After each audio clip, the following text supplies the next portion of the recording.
आई दुसऱ्याच्या शेतात उन्हातान्हात मोलमजुरी करायची, तर वडील मुंबईच्या फुटपाथवर झाडाच्या सावलीखाली बसून चपला शिवायचे. गरिबीचं इतकं मोठं सावट होतं की कधी एक वेळच्या जेवणासाठी खिशात दमडी सुद्धा नसायची. पहिली नोकरी लागली तेव्हा फक्त 90 रुपये पगार मिळाला. पण या सगळ्या हाल अपेष्टा, अपमान आणि संघर्षाच्या वावटळीतून उभा राहिला एक असा माणूस ज्याचं नाव आज कोट्याधीश उद्योगपतींच्या यादीत घेतलं जातं.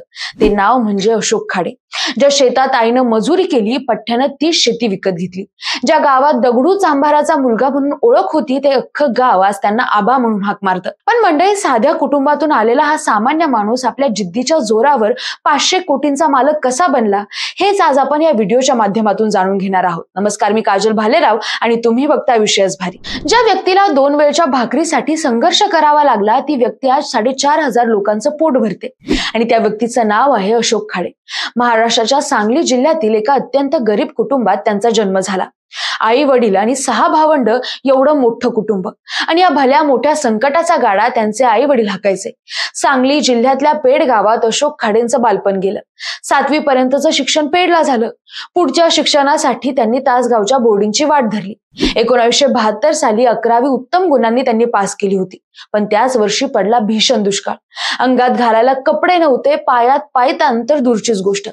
परिस्थिती इतकी बिकट होती की एका वेळच्या जेवणासाठी सुद्धा घरात पैसे नव्हते. अशा परिस्थितीत त्यांच्या वडिलांनी एक मोठा निर्णय घेतला. 4 पैसे मिळवण्यासाठी वडील मुंबईला निघून गेले. मुंबईच्या रस्त्यावर चित्रा टॉकीज जवळच्या झाडाखाली वडील चप्पल शिवायचे. तब्बल 12 तास ते गटाईचं काम करत. तिथंही पैसा फारसा हाती यायचा नाही, पण त्यांनी कधी हार मानली नाही.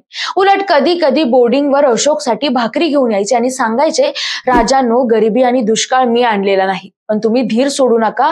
माळावर जोपर्यंत पळस फुलतोय तोपर्यंत आपल्याकडे आशा आहे. शिका आणि मोठं व्हा. हे शब्द ऐकून अशोक खाडेंचं मन हादरून जायचं. बापाचं कष्टाळू प्रेम, गरिबीची झळ आणि मनात पेटलेलं स्वप्न या सगळ्यांनी त्यांना आयुष्यभरासाठी धग देऊन टाकली.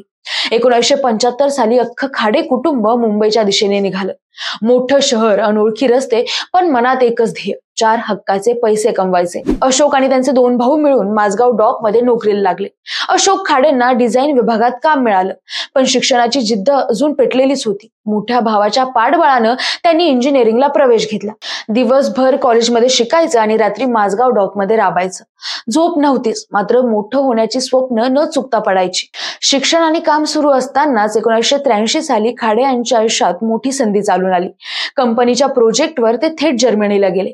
तिथं यंत्रसामग्री, कामाचं शिस्तबद्ध नियोजन आणि कामगारांप्रती आदर बघून अशोक खाडेंच्या मनात ठिणगी पेटली.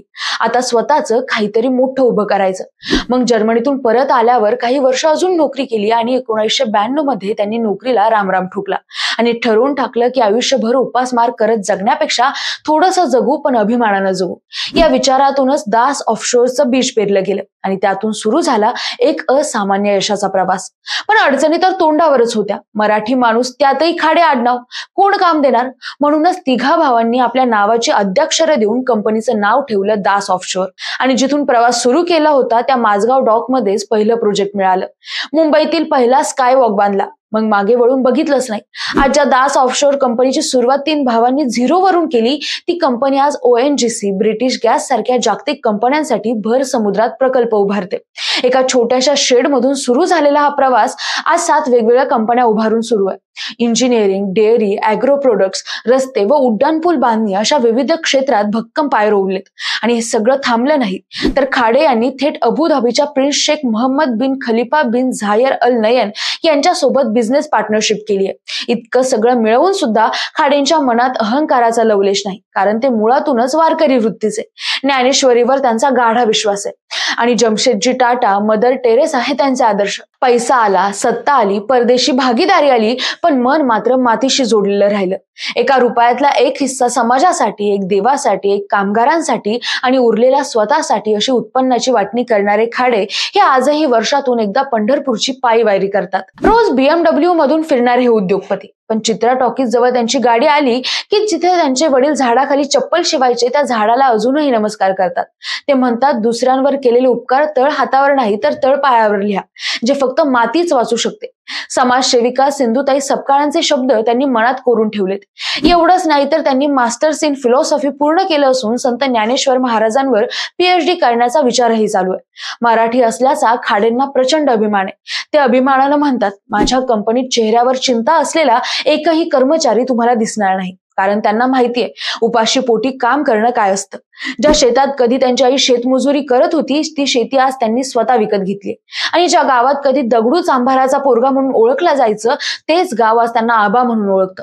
पण एवढं यश मिळालं तरी त्यांचे पाय जमिनीवरच आहेत, कारण आजही खाडे भावंड एकत्र कुटुंबात राहतात. त्यांच्या मते एकत्र कुटुंबात जी ताकद आहे ती कुठल्याच यंत्रात नाही.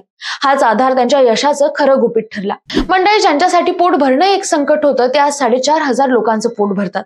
आई दुसऱ्याच्या शेतात राबली, वडील झाडाखाली चप्पल शिवत बसले, आणि त्यांचा मुलगा आज अबुधाबीच्या प्रिन्स सोबत पार्टनर आहे.